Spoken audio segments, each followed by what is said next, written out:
I'm going to tell you something no one who's actually had real money ever tells you. Money doesn't change who you are. It amplifies who you are. If you're generous, with money you become more generous.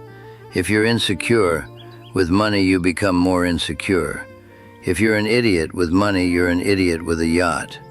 I was an idiot with a yacht, 3 times. My name is Ray Matsuda. I'm 68 years old. I've founded 11 companies. I've sold 3. I've gone bankrupt twice. I've had more money than I can explain and less money than I'd like to admit. I've slept in $3,000 a night hotel suites and in the back seat of a Honda Civic my friend Kevin lent me because Kevin is a better person than I am and didn't charge me a dime. I'm not here to tell you how to get rich. There are thousands of people online telling you that, and most of them have never really been rich, or they were once and don't know why. I'm here to tell you what I learned losing everything, 3 times, and why the 3rd time I lost it was the best day of my life. The first time I had real money, I was 32. I had started a software company with 2 partners in 1989. I won't bore you with the technical details. What matters is that in 1994 we sold it for an amount that, when I saw the number on paper, I had to read it 3 times to believe it was real. That night we went out to dinner, ordered the most expensive wine on the menu, not because we knew anything about wine, but because we could. That should have told me something about myself right then, but I didn't see it. The next 2 years I did what people do when they suddenly have more money than they know how to handle. Spend it on things they don't need, to impress people they don't care about. I bought an apartment in San Francisco, then another one. I started collecting art I didn't understand because an advisor told me it was a good investment, and I didn't want to look ignorant. I bought the yacht. The yacht was the dumbest part. I don't even like the ocean. I get seasick. But more than spending, I invested. Fast, badly, with too much confidence and not enough research. Because when you make money one way, you assume you understand money in general. You don't. You understand one way of making money. That's very different. By 1997, I had lost 70% of what I'd made. Not in a day, not in a crash. Slowly, decision by decision. Each one reasonable on its own. A disaster when you add them up. The lesson I took from that was the wrong one. I told myself, Ray, you were careless.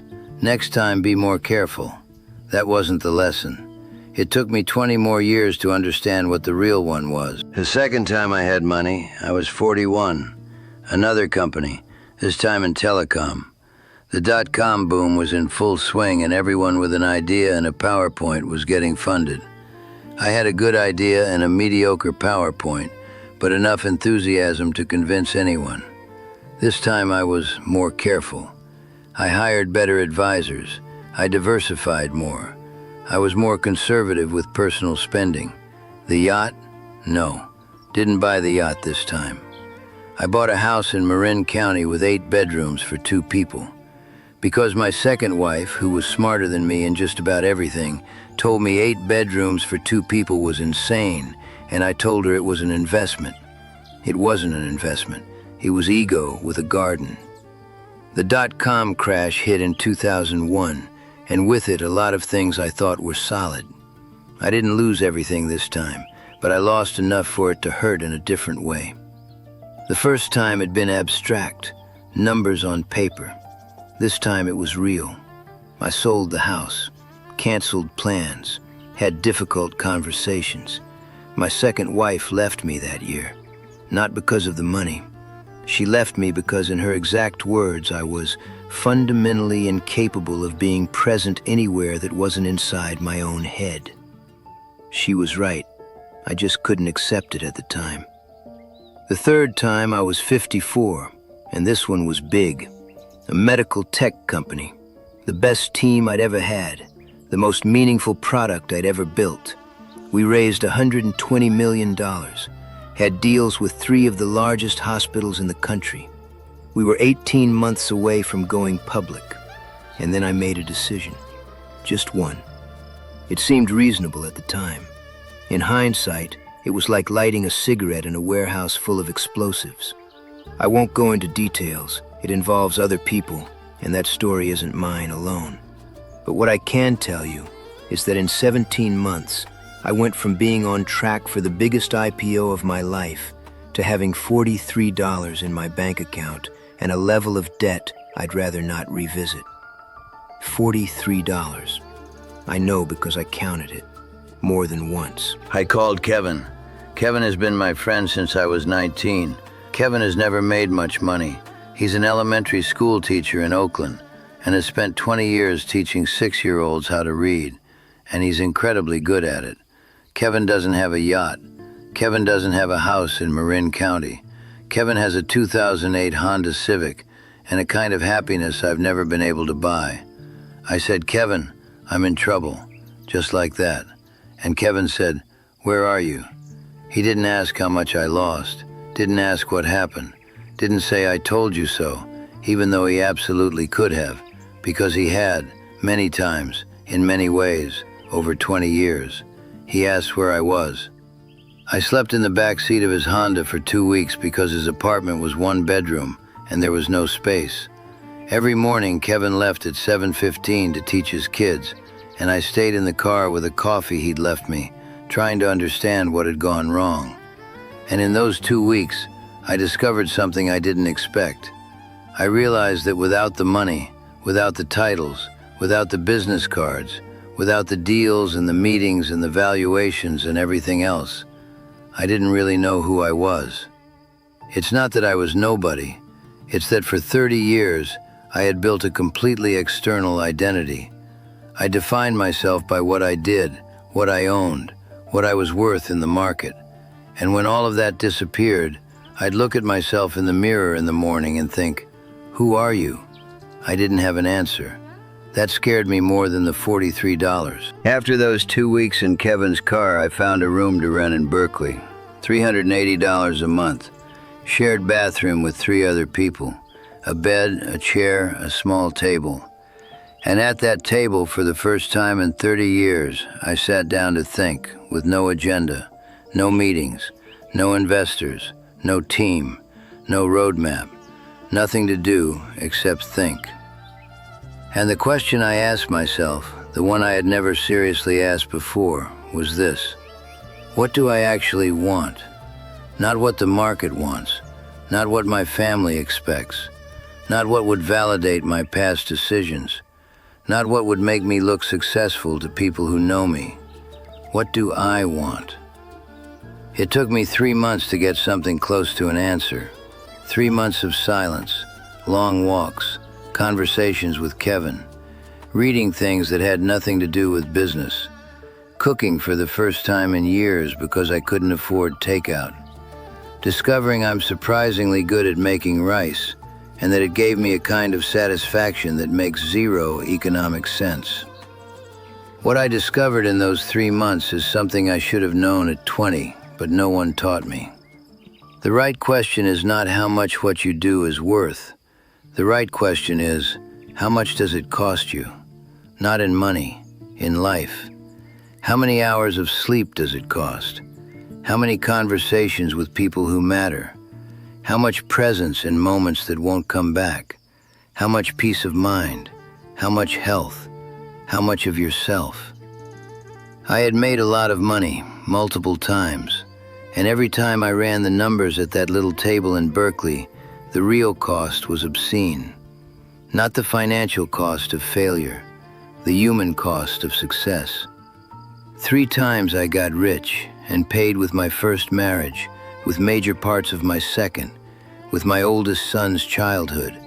I don't remember taking him to school even once. With my health, my sleep, and a chronic anxiety I carried for decades that I called ambition, because calling it what it really was would have forced me to do something about it. I made money again, some of it, enough to live well. Started another company, smaller, more intentional, with boundaries I had never allowed myself before. What I didn't get back were the years. Those don't come back. And that's the price no one tells you you're paying when you sign that $50 million valuation deal with a hand shaking from excitement. Young entrepreneurs still reach out to me. Not as many as before. I'm not exactly what the ecosystem considers relevant anymore, but some do. And they all ask the same question. Ray, what would you do differently? And I always give the same answer. I would define success before I started chasing it. Not the market's version, not your investor's version, not the one you see in business magazines. Yours, the one that actually fits the life you want to live. Because if you don't define it, your environment will. And your environment will always ask for more. More growth, more scale, more rounds, more valuation, more. And you'll run. Because running feels like progress, even if you have no idea where you're going. I ran for 30 years, fast, in multiple directions. And when I stopped, in that room in Berkeley with my little table and my rice, I realized I didn't know if I had arrived anywhere, or just run a lot. There's one thing I tell every young person who asks me, and I know half of them don't listen, because I wouldn't have listened in my 20s either. Money is a tool, an incredibly useful one, but a tool cannot be the goal. A tool only makes sense if you know what you're building. So what are you building? Not your company. You. What kind of life are you building? With who? For what? What do you want to be left when you're gone? If you don't have answers to those questions, everything you build on top of that foundation will eventually shake. I know because I lived it 3 times. The 4th time I asked those questions first, and for the first time in my life, I built something that didn't destroy me while I was building it. I'm 68 years old. I live in a 2-bedroom apartment in Oakland, 3 miles from where Kevin teaches his kids. We've had coffee together every Saturday morning for 47 years, with interruptions, but we always come back. I have a small company that gives me enough and doesn't demand more than I'm willing to give. I have a relationship with my oldest son that took years to repair, and I protect it like the most valuable thing I have, because it is. I sleep 7 hours, most nights. That used to be unthinkable. I'm not the Ray Matsuda who used to show up in magazines. That Ray was richer, more famous, slept 4 hours a night, and had the blood pressure of someone about to explode. This Ray is happier, a lot happier. I'm not telling you money doesn't matter. It does. Poverty is real. It's destructive. I'm not going to romanticize it from the comfort of having chosen it temporarily. What I'm telling you is this. Money without direction is fuel without an engine. A lot of potential, a lot of danger, nowhere to go. Before your next big decision, before your next investment, before your next sacrifice in the name of success, ask yourself the question it took me 54 years to ask. What is this really costing you? Not in money, in life. If the answer is a price you're willing to pay, fully aware, pay it. Go ahead. But if you have to look away to convince yourself it's worth it, stop. There's something there you need to see. I looked away for 30 years. Kevin's Honda Civic appreciated it.